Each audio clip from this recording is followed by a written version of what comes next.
안녕하십니까, 정원석입니다.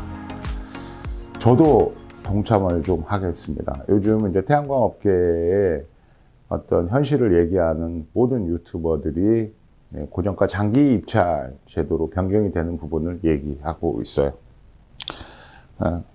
간단하게 얘기해서 REC 제도를 RPS 제도를 폐기하고 S&P하고 REC를 합한 단일 가격으로 20년 장기 고정시키는 장기 고정가 입찰을 진행한다는 것입니다. 뭐 입찰이라는 것이 좋은 면만 있지도 않죠. 어떤 입찰은 높은 가격을 유도하는 입찰이 있고요. 어떤 입찰은 낮은 가격을 유도하는 입찰이 있습니다. 태양광을 중심으로 한 신재생에너지 업계에서 전력을 판매할 때 누구든지 간에 높은 가격으로 전력을 판매하고 싶지만 정부가 제시하고 있는 플랫폼은 될 수 있으면 낮은 가격으로 전력을 수급하려고 합니다. 참 아이러니하게도 제가 수년 전부터 유튜브에서도 몇 번 얘기했는데 태양광 발전 사업을 하시려는 분들은 20년 동안의 기대 재무제표, 그러니까 기대 이익을 킬로와트당 160원 정도로 상정을 해서 20년짜리 경제 차트를 만들어야 되고 수익 차트를 만들어야 될 거라고 얘기를 했는데 이번에 고정가 장기 입찰 제도로 전환이 되면서 킬로와트당 160원 정도로 전력 판매 가격이 결정이 되는 것 같습니다. 이 부분에 대해서 이렇다 저렇다 설명할 필요가 별로 없어요. 왜 그러냐면 저는 이런 현상이 이런 상황이 올 거라고 충분히 예상을 하고 있었고요. 그리고 당연히 이 방향으로 가는 게 옳다라고 생각을 했지만 딱 하나 이제 아쉬운 부분이 있다 그러면 제가 생각했던 시점보다는 훨씬 빠르게 이 상황이 도래됐다는 부분입니다.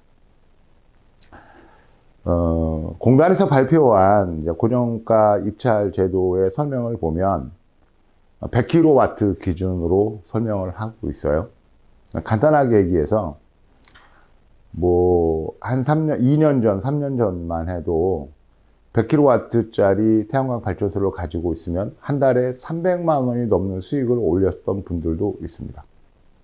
그리고 최근에는 이제 한 200만 원 정도 언저리에서 수익을 내고 있죠.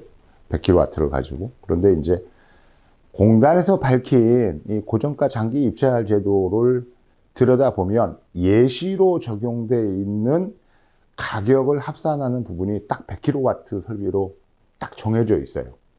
그래서 100kW 설비를 만약에 고정가 장기 입찰을 한다고 했을 때 100kW 태양광 설비를 발전소에 입찰을 했을 때 월간 수익이 한 150만 원에서 180만 원으로 이렇게 고정이 됩니다. 이 부분은 뭐냐면 왜 150이냐면 이건 이제 가중치, REC 가중치가 1인 경우하고 180만 원 정도 되는 건 REC 가중치가 1.5, 그러니까 건물 위에 올라가는 거예요. 어떻게 해서 가격을 딱 고정시키는 거냐면 S&P하고 REC를 조합을 해서 서로 빼기를 하는 겁니다. 그러니까 S&P가 높으면은 REC를 낮추고요.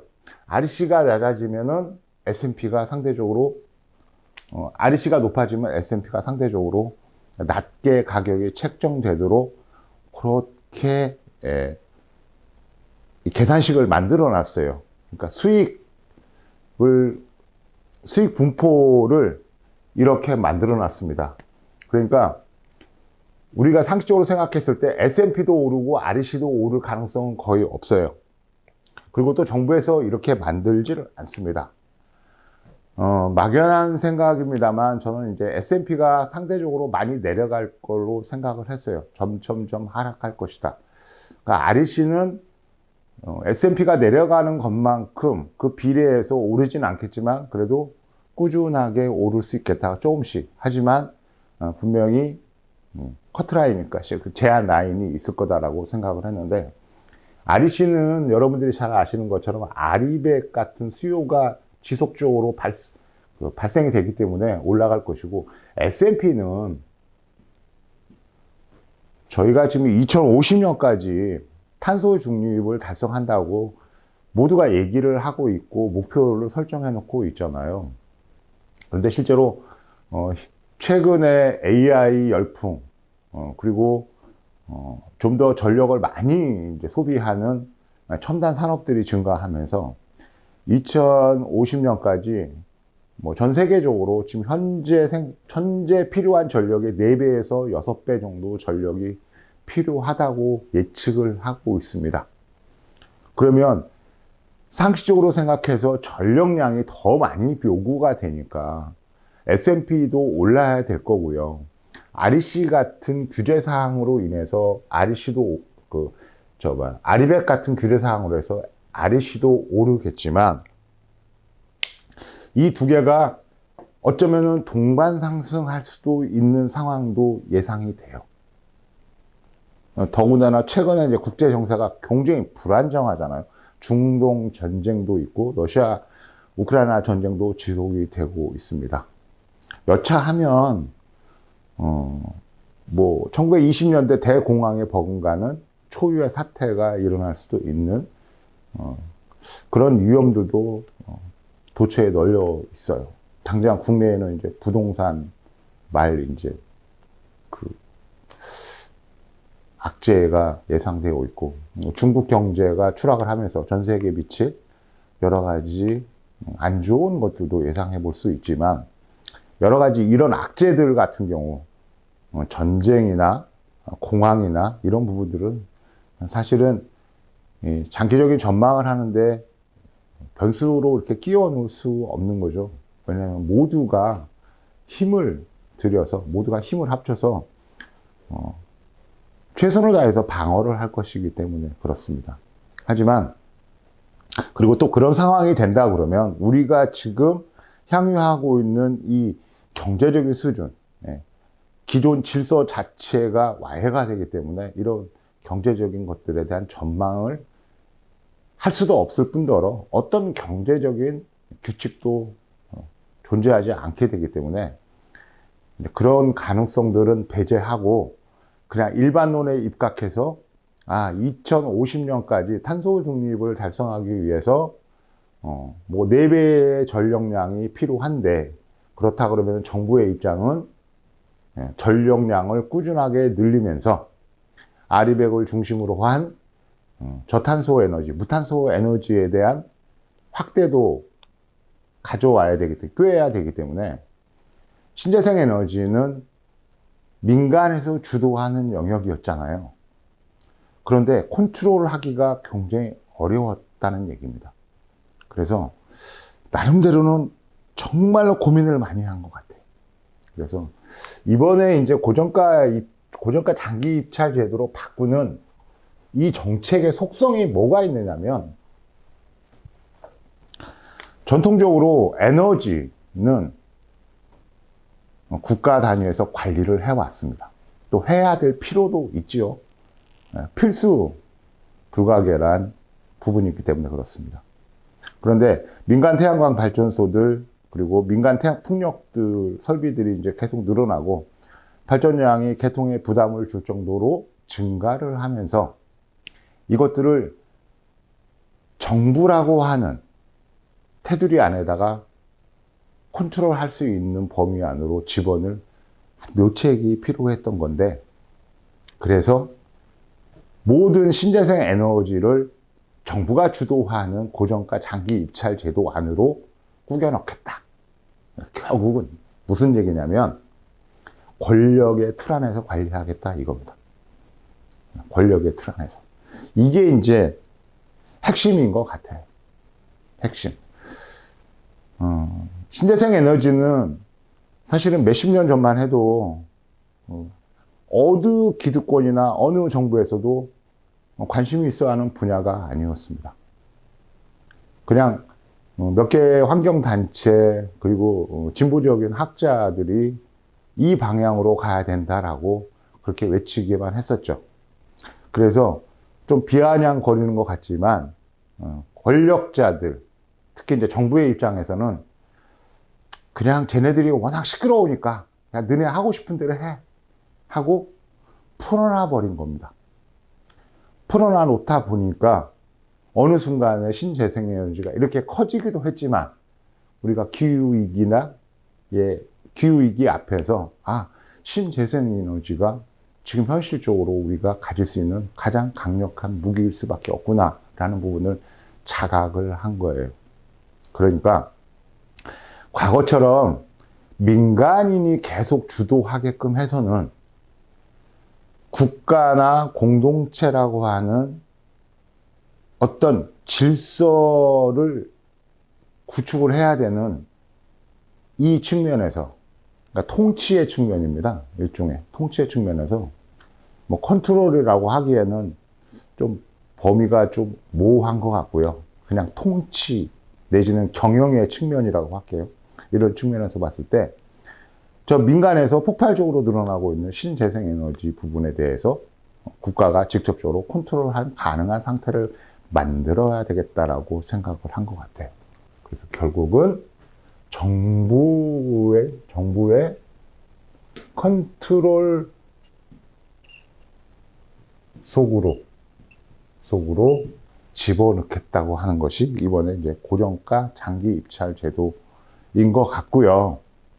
요 안에서 그동안 그 신재생 에너지가 나름 쏠쏠한 투자 상품으로서 각광을 받았고, 그래서 대다수의 사람들은 태양광 발전소에 대해서 회의적이거나 나름 비아냥거리는 부분, 그런 분들도 상당히 있었지만 태양광 사업의 어떤 수익률 부분들을 파고들었던 분들 같은 경우에는 태양광 발전소를 못 가려서 눈이 벌게 했었죠. 거의 뭐 제가 봤을 때는 요즘에 이제 부동산 갭 투자가 이제 영끌을 동반한 정말로 어떤 사회적인 신드롬 정도까지 이제 진행이 됐었는데, 태양광 발전 사업도 나름대로 그런 신드롬이 있었지 않은가 생각이 들어요.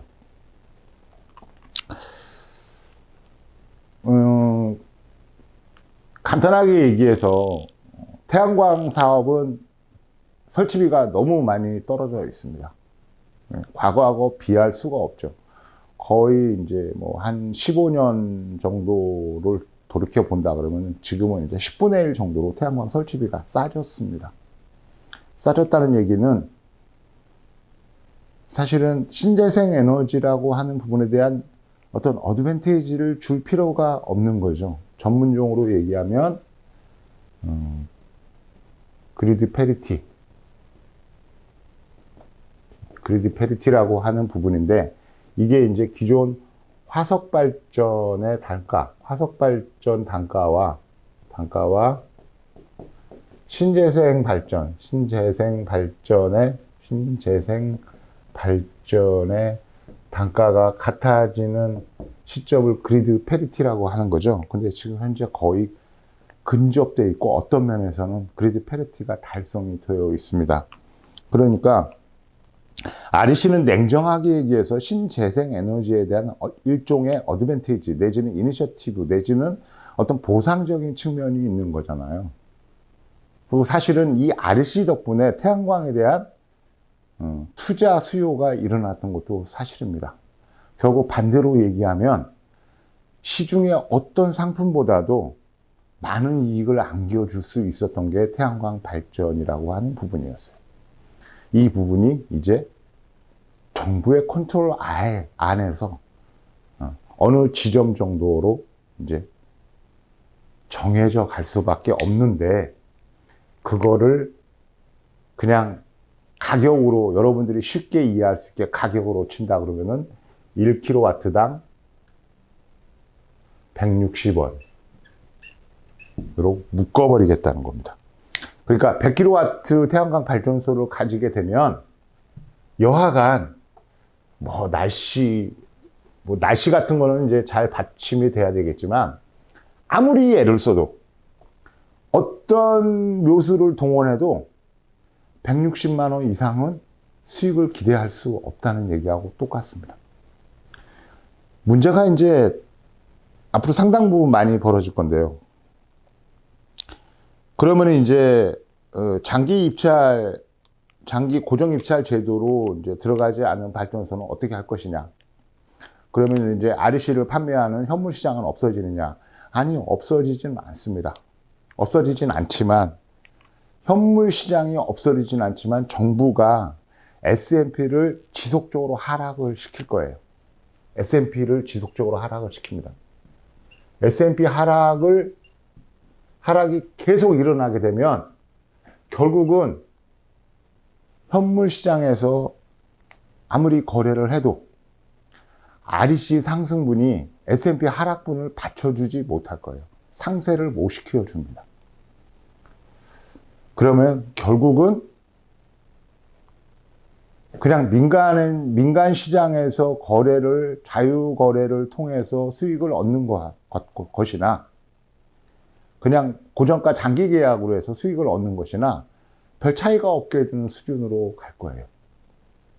그게 왜 가능하느냐면 이번에 이제 장기 고정가 입찰에서 직접적으로 표현을 하고 있지는 않지만 발전원들, 우리가 이제 전기를 만드는 발전원들이 상당히 많이 있어요. 간단하게 해서 석탄 발전소를 말하는 거죠. 그 다음에 석유, 그 다음에 가스 발전. 여기에 이제 동반해서 원자력, 핵발전이죠. 원자력. 그리고 여기에 이제 신재생, 태양광 같은 신재생이 존재하게 되는 거예요. 그러면 정부가 생각하는 안은 어떤 거느냐면 석탄은 이제 버려야 됩니다. 그리고 원자력으로 이게 기저발전, 그러니까 가장 안정적인 상태의 전력을 공급하는 전력원으로 지금 삼으려고 하는 거죠. 기저발전원으로 삼으려고 합니다. 그리고 이제 석유나 가스들을 선별적으로 이용을 할 건데 우리가 S&P가 발생이 되는 구간이 어떤 구간이냐면 가스 발전이에요. 그러니까 가격으로 친다 그러면 석탄이 제일 싸고요. 그 다음에 석유가 싸고 가스 발전이 가장 비쌉니다. 그래서 동일한 시간대에 만약에 가스 발전소에서 발전을 하게 되면 가스 발전소의 발전 단가에 맞춰갖고 S&P가 만들어지는 거예요. 구조가 그렇게 되어 있습니다. 그렇다면 S&P를 낮추려고 하면 결국은 가스 발전소를 줄이거나 아니면 가스 발전소의 발전량을 줄이면 돼요. 어떻게 줄일 것이냐? 원자력을 늘리고 그리고 여기에 상응하는 신재생하고 더불어서 만들어지고 있는 ESS 그리고 양수발전 이런 것들을 지속적으로 늘려서 가스 발전소가 가동하는 순간들을 제어를 하겠다는 겁니다. 굳이 가스 발전소가 동작하지 않도록 하겠다는 거예요. 이 아이디어들, 이렇게 이제 나가겠다는 계획은 제가 봐도 충분하게 설득력이 있습니다. 나름 대단히 합리적이기도 해요. 결국은 이렇게 될 것이라고 하는 부분들을 나름 제가 생각했기 때문에 예전부터 태양광 발전소의 수익 차트는 킬로와트당 160원 정도로만 생각을 해서 수익 차트하고 재무제표로 설계하셔라. 대출을 받든 뭐하든. 이거보다 높은 가격으로 태양광 발전소의 수익 차트를 만들었을 경우에는 전부 다 곡소리가 날 거다라고 얘기를 했습니다. 이러다 보니까 제가 이제 선무당이 되어버린 상황이 됐고요. 나름 아, 내가 예상하고 있었던 부분이 얼추 맞아졌어 라고 사실은 기뻐해야 되는데 별로 기뻐하실 수가 없어요. 왜냐하면 이걸로 인해서 태양광 발전 사업 자체가 더 심하게 이제 위축이 될 가능성이 많이 있습니다. 왜 그러냐면 이것도 사실은 정부의 잘못인데, 우리가 자본주의 시장 논리에서 어떤 특정한 상품은 분명히 수요와 공급의 법칙에 의해서 시장에서 탄생을 했다가 시장에서 각광을 받고 그러다가 다시 시장에서 사라지게 됩니다. 이거는 일반적인 상품을 얘기하는 건데요. 그런데 태양광이나 풍력 같은 신재생에너지는 이거를 뛰어넘는 가치와 의미가 있습니다. 무슨 얘기냐면 생존이라고 하는 부분하고 직결되어 있어요. 그래서 어쩔 수 없이 비용이 들더라도 신재생에너지를 육성을 해서 기존의 탄소를 많이 배출하는 발전원들을 대체를 해야 된다. 그런 발전원들을 최대한 빨리 줄이고 탄소 배출을 적게 하는 신재생에너지로 발전 자체를 바꿔야 된다고 하는, 이게 운명적인 필요 같은 거예요. 그러니까 결국은 이 얘기는 신재생에너지는 사실은 시장 논리에 의해서 수요와 공급 법칙에 의해서 존재시키면 안 되는 항목이었던 겁니다. 근데 이거를 거꾸로 이제 시장 논리 안으로 대충 비슷하게 얼버무려 갖고 뭉뚱그려서 집어넣으려고 하는 시도가 이제 장기 고정 가격제 같은 거예요. 하나 더 덧붙여서 말씀을 드리고 싶은데, RPS 제도가 처음에 나왔을 때, 가중치 논란이 있었고, 어쩌고저쩌고 해서, 이걸 이렇게 조합하고 저렇게 조합하면 와트당 단돈 10원이라도 더 받을 수 있지 않을까 해서, 정말로 사람들이 전전긍긍했습니다. 제가 그분들한테 그런 헛수고 하지 마셔라. 왜? 이 전력 판매 시장은 정부가 그냥 기본적으로 플랫폼을 딱 제공을 해놓은 거라. 여러분들이 아무리 기를 쓰고 아무리 노력을 하고 아무리 헛구멍을 찾고 다녀도 헛구멍은 없다. 결국은 모두가 똑같이 만나는 지점으로 수렴이 될 거다 라는 얘기를 했습니다. 그러니까 몇 푼 더 받기 위해서 고군분투하지 말고 장기간 별 탈 없이 무난하게 20년 동안 운전할 수 있는 그렇게 안정되고 튼튼한 설비를 구축을 하셔라, 이런 얘기를 참 많이 했었는데요. 이렇게 얘기를 하니까 사람들의 어떤 이기적인 부분에서 저 친구는 나의 이기심을 모욕했어. 나는 분명히 다른 사람보다 뛰어나. 남들보다 한 푼이라도 내가 단돈 10원이라도 더 받아낼 수 있어 라고 하는 사람들한테 적잖이 미움을 받았고요.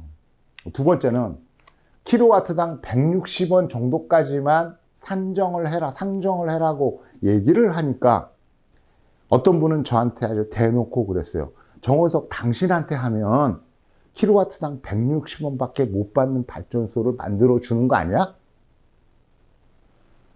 남들보다 더 많이 받게 해주겠다고 하는 게 맞지. 어때 당신은 거꾸로 지금 다른 사람들은 킬로와트당 230원, 250원을 받고 있는데 왜 당신은 160원으로 기대 이익을 상정을 하라고 그러냐? 결국은 당신한테 태양광 발전소를 맡기게 되면 남들보다 수익이 작은 발전소를 만들어 주겠네. 제가 이건 직접 들은 말이에요. 그때는 그냥 그렇게 별 반응 없이 넘어갔습니다. 하지만 제가 생각했을 때 킬로와트당 160원 이상은 절대로 사회가 허용할 수 없는 수준이겠다 싶었어요. 저는 이제 여러분들이 잘 아시는 것처럼 저는 문돌입니다. 저는 수학에 아주 젬병이에요. 간단한 수식도 좀 항이 늘어나면 정말로 계산하는데 정말 어려움을 많이 겪습니다. 그러니까 방정식에 대한 이해도 이제 거의 다 잊어버려진 상태고요. 그래서 한때는 겨울에 별로 일이 없으니까 수학을 한번 집중적으로 공부를 해서 나름 그 수학적인 부분들, 수리 부분에 대한 능력을 좀 고양시켜 볼까? 뭐 이렇게 생각한 적도 있었는데 제가 기본적으로 많이 게으르거든요. 생각만 앞섰지 그 생각대로 뭘 하지를 못합니다. 결국은 이제 이렇게 가는 거예요. 그러면 이제 여기서 이제 하나 더 얘기를 해봐야 됩니다. 그러면 지금 이게 장기 고정 가격제에 의해서 킬로와트당 160원 정도로 자, 일단 인정하자 이거예요. 인정했는데 그러면 이게 이대로 갈까? 한번 의심을 한번 해볼 필요가 있죠. 어쩌면 이 160원보다 더 떨어지는 거 아니야? 떨어질 가능성이 많죠. 물론 장기 고정가 계약을 하지 않은 경우에 그리고 뭐 1메가 이하의 소용량 발전소들 같은 경우에는 뭐 장기 고정 가격제에서 안정되게 수익을 얻고 있는 사람들이 더 많겠지만 그래도 나는 이 세상은 항상 예측 불가성이 넘치는 곳이니까 국제적으로 내지는 지역 단위로 어떤 큰 문제가 생겨서 에너지 가격들이 폭등을 하면 나는 그때 나름대로 평상시에 손해났던 부분을 한 방에 복구할 생각도 있어라고 해서 이 장기 고정 가격제 안에 들어가시는 분도 있을 거예요. 왜 그러냐면 RPS 제도가 없어지는 게 아니거든요. 아까 REC가 없어지는 게 아닙니다. S&P하고 REC를 묘하게 섞어가지고 그냥 무슨 일이 일어나도 딱 정해진 가격밖에 못 받게 해놓은 게 지금 이제 장기 고정가 계약의 핵심이에요. 물론 여기에는 이제 어떤 함정이 도사리고 있냐면 지금 현재 160원이라고 하는 화폐 가치가 당연히 추락을 하겠죠. 당연히 하락을 할 거예요. 그러면 어떤 분들은 이 태양광 발전소를 만들기 위해서 대출이라는 걸 하게 될 건데 여러분들이 최근에 느끼는 것처럼 이게 기본적으로 예대금리가 이게 거꾸로 역진이 되고 있잖아요. 그러니까 은행에다가 돈을 맡겼을 때에 우리한테 이득이 되는 보상금리는 지금 현실적으로 줄어들고 있고 우리가 은행에서 돈을 꺼올 때 쓰는 대출금리는 상당히 높게 유지가 되고 있습니다. 그래서 한간에서는 경기도 이렇게 나쁜데 이런 상황에서 나름대로 뭔가 하려고 하는 사람들에게는 금리를 좀 낮춰줘야 되지 않을까. 경기가 이렇게 둔화가 돼서 모두가 다 못 사겠다고 아우성인데 금리마저 높아버리면 시중에 화폐가 종적을 감춘다. 돈이 없다. 시중에 돈이 없는데 도대체 경기가 어떻게 살 것이며 라는 이제 얘기들을 많이 해요. 그런데 160원이라고 하는 이 액면은 그대로 유지가 될 거예요. 근데 실질 화폐 가치는 하락을 할 거고 또 어쩔 수 없어 갖고 대출을 했는데 대출 이자는 또 이 액면이 아니고 화폐 가치 하락을 보상받으면서 대출 이자는 더 올라갈 겁니다. 이게 골 때리는 거잖아요. 그러니까 여러분들이 고민을 진짜 많이 해야 되는 거예요. 또 하나 문제가 뭐냐면, 자, 이게 한 번 계약하면 20년이에요. 요즘 세상에 이제 너무 빨리 이제 마치 빛의 속도로 달아나는 세상이니까 20년 어떤 측면에서는 눈 깜짝할 사이에 20년이 흘러갈 수도 있지만 개인의 입장에서 봤을 때 20년이라는 시간은 매우 오랜 시간입니다. 그리고 거의 이제 그 정년을 하고 내지는 이제 보통 50대 이상들이 노후를 준비하기 위한 일종의 이제 방편으로서 태양광 발전소를 많이 하고 싶어 하시는데, 이게 20년이라는 시간 동안 가격을 고정을 시켜버리면요, 결국은 20년 동안 나의 경제적인 규모도 이 화폐 가치 하락분만큼 쪼그라들어야 된다는 걸 의미하는 거예요. 또 하나, 이런 부분들을 감안한다 그러면 이 20년이라는 기간은 너무 길어요. 그래서 한 10년 정도로 낮춰주는 게 옳겠다라고 생각이 들기도 하지만, 그거보다 더 현실적인 부분이 뭐냐면, 모든 태양광 발전소는 매 4년마다 검사를 받아야 돼요. 검사를 받아서 일종의 뭐 형식적인 재등록은 아닙니다만 설비가 문제없이 작동하고 있다고 하는 확인을 받아요. 그리고 계속 지속해서 4년을 더 운전을 해도 문제가 없을 거라고 인증을 받는 거잖아요. 그렇다 그러면 매 4년마다 입찰을 갱신할 수 있는 방향으로 이루어져야 된다는 거예요. 그러면 최소 4년마다 한 번씩 입찰을 통해서 계약을 갱신하면 4년 동안 하락한 실물 가치도 반영을 시킬 수 있고요.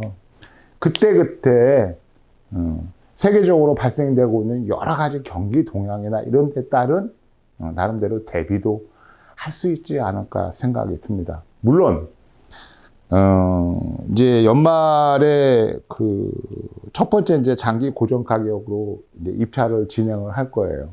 실제로 얼마나 많은 발전소들이 참여할지는 잘 모르겠습니다. 하지만 정부가 이 방향으로 가겠다고 하면 결국 이 방향으로 가는 거예요. 그리고 이 방향으로 집어넣기 위해서 아까 얘기한 S&P 가격을 지속적으로 하락을 시킬 겁니다. 그러니까 가스 발전이라고 하는 급전 발전소의 발전 빈도를 아니면 발전 시간을 최대한 억제를 할 거예요. 그리고 그런 여건들은 많이 성숙이 되어 있죠.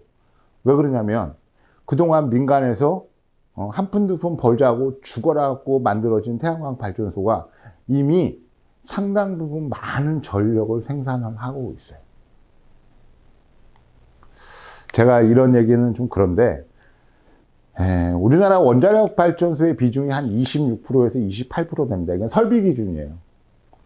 근데 실제로 원자력 발전소가 발전 전력량에 기여하는 비율은 한 22% 정도 됩니다. 지금 신재생 에너지는 설비 부분에서 한 21% 정도 돼요. 근데 실제 발전 부분에서는 한 8%, 7% 정도 됩니다.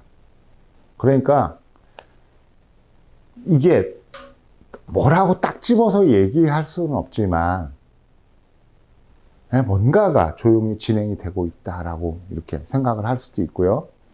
이런 비율들이 계속 유지가 되거나 내지는 이제 확대가 됐을 경우에 판도가 바뀌는 경우도 분명히 올 거라고 생각이 들어요.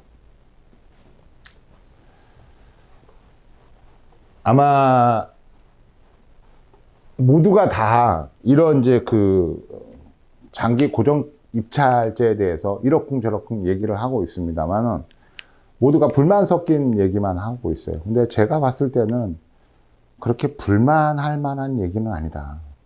왜 그러냐면 이 태양광을 중심으로 한 신재생 에너지가 사회적으로 나름 지탄을 받고 있어요. 왜 그러냐면 이걸 전부 다 수익 사업의 목적으로만 생각을 하고 있습니다. 왜냐하면 신재생 에너지가 가지고 있는 의미와 가치가 사실은 어마어마하거든요. 결론적으로 얘기하면 우리의 생존하고 맞바꾸고 생존을 보장하기 위한 가장 강력한 기제이기도 해요. 그런데 이거를 그런 의미는 다 제쳐두고 내가 얼마를 투자해서 얼마를 벌 수 있으며 이런 일종의 그냥 사업 같은, 그러니까 쉽게 얘기해서 그냥 어떤 장사꾼 같은 마인드? 아니, 어떤 사업가가 하나의 상품을 만들어 갖고 시장에 낼 때 여러 가지 것들을 많이 하겠지만 이 상품이 시장에서, 현실에서 정말로 중요한 의미를 가지고 쓰이겠구나. 그래서 내가 사람들의 삶에 나름대로 기여를 하는 정말 보람 있는 일을 하겠다라고 생각을 할 거예요. 또 그런 것들이 동력이 돼서 힘들지만 열심히 끝까지 노력해서 상품을 출시를 하고 성공을 하겠죠. 하지만 태양광 산업은 그게 아니야. 물론 전력 에너지라는 게 대단히 중요하긴 한 에너지지만 사람들은 이 에너지가 기본적으로 우리 사회에서 어느 만큼의 위상을 가지고 있는지 이런 부분들은 거의 생각 안 해요. 단지 거의 대부분의 태양광 발전 사업자들이 얼마를 버는지에만 눈이 벌겋습니다. 그러니까 지금 이런 상황이 와서 사회에서 좀 태양광이나 신재생 에너지에 대해서 응원의 목소리라도 내고 여론이라도 조금 긍정적으로 힘을 실어줄 법만도 한데 도대체 그런 여론은 형성이 되질 않아요. 대표적으로 태양광 발전 사업자가 있지만, 협회가 있지만 이 협회도 사실은 힘을 전혀 못 써요. 민주주의 제도는 여론의 힘에 의해서 동작하는 메커니즘을 가지고 있어요. 그런데 태양광 발전 등 신재생에너지에 보내는 거의 대부분의 일반인들의 시각은 곱지 않다는 점. 그리고 이 곱지 않게 시선을 만드는 원인의 대부분이 실제로 태양광이나 풍력 같은 사업을 한 발전 사업자들이 만들어낸 결과라는 것. 이런 부분들은 여러분들이 한번 생각을 해봐야 돼요. 20년 동안 노후를 여기다 기대려고 합니다. 그러면 그 노후를 책임져주는 이 수익 기재가 나름대로 건강해야 되고요. 주변으로부터 좋은 말년을 보내고 계시네. 건강한 노후를 보내고 계시고 사회적으로 온당한 노후를 보내고 계시네라고 그렇게 칭찬도 받아야 됩니다. 그런데 그런 것들은 다 던져버리고 오로지 몇 푼 버는데 혈안이 돼가지고 저 같은 사람이 얘기하는 거 160원 정도로 재무제표를 짜라니까 저 인간한테 발전소를 맡기면 남들은 뭐 250원, 어떤 인간은 300원도 받아준 되는데 받을 수 있다는데 저 인간은 160원만 생각을 하라고 그러니 그러니까 제가 안이 꽂고 미운 거죠.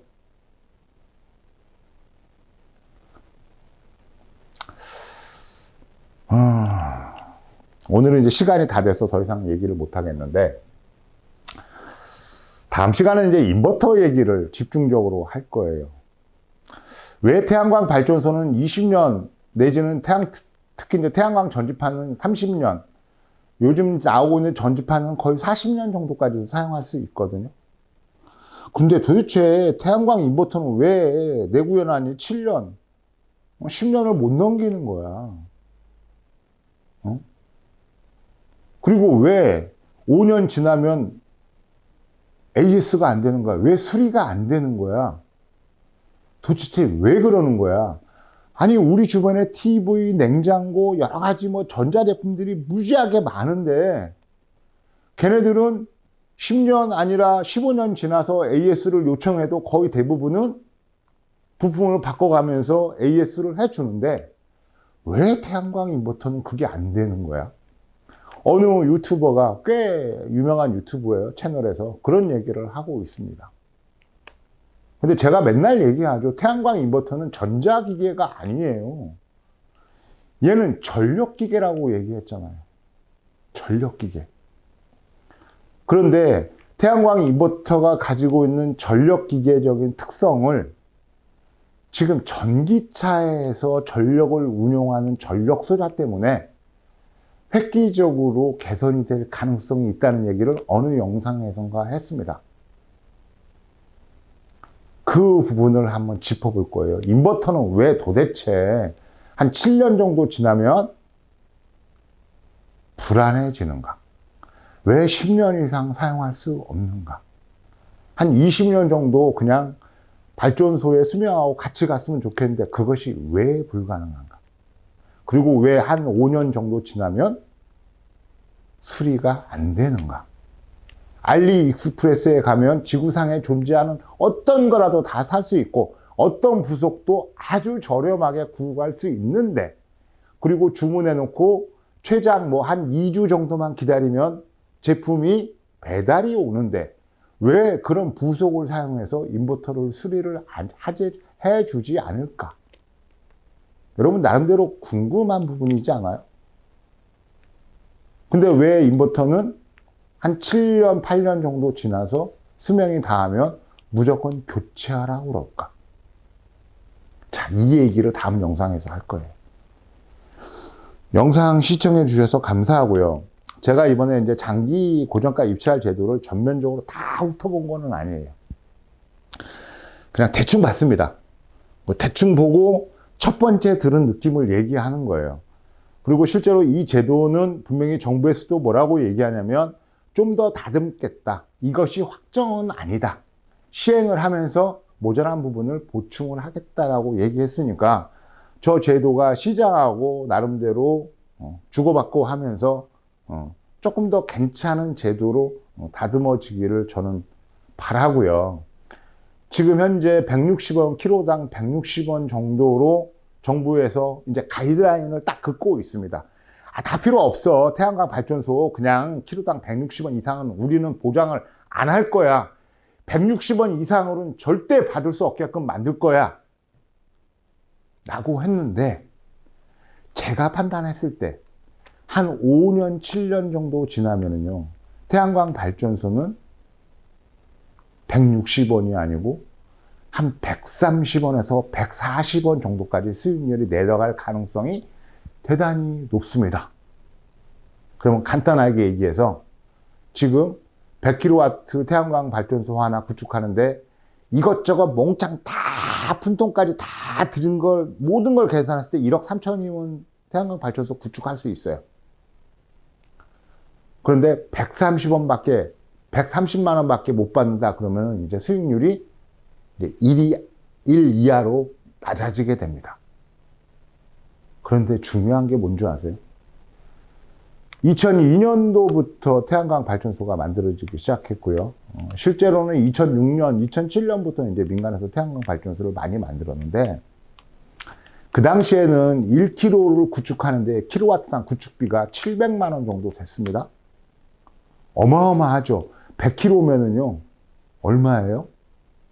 7억이에요.